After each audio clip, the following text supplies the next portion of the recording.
విజయనగరం జిల్లా గజపతి నగరంలో ఇటీవల 8 షాపుల్లో దొంగతనాలకు సంబంధించి అంతర్రాష్ట్ర ముఠాకు చెందిన 4 వ్యక్తులను అరెస్ట్ చేసినట్లు బొబ్బిల్ డీఎస్పీ భవ్య బుధవారం సాయంత్రం గజపతి నగరం పోలీస్ స్టేషన్ ఆవరణలో తెలిపారు. పలు ప్రాంతాలకు చెందిన గొల్లిపల్లి కిరణ్ కుమార్, రావుల రమణశ్రీను, నాయక్ షేక్ బాషాలు 8 షాపుల్లో చోరీ చేసినట్లు చెప్పారు.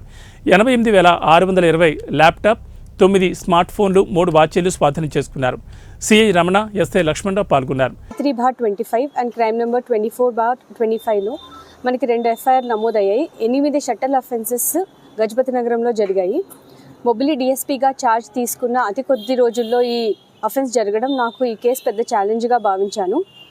గజపతి నగరంలో వరుసగా ఈ దొంగతనాలు విషయం తెలిసి ఎస్పీ గారు శ్రీ వకుల్ జిందాల్ ఐపీఎస్ సార్ ఆదేశాల మేరకు గజపతి నగరం సిఐ మరియు గజపతి నగరం ఎస్ఐ గారి ఆధ్వర్యంలో స్పెషల్ టీమ్స్ ఫామ్ చేశాము. ఇప్పుడు మా అదుపులో ఉన్న ఈ నిందితులు అంత ఆషామాషి వ్యక్తులైతే కాదు. వీరందరూ అంతర్రాష్ట్రీయ దొంగలు.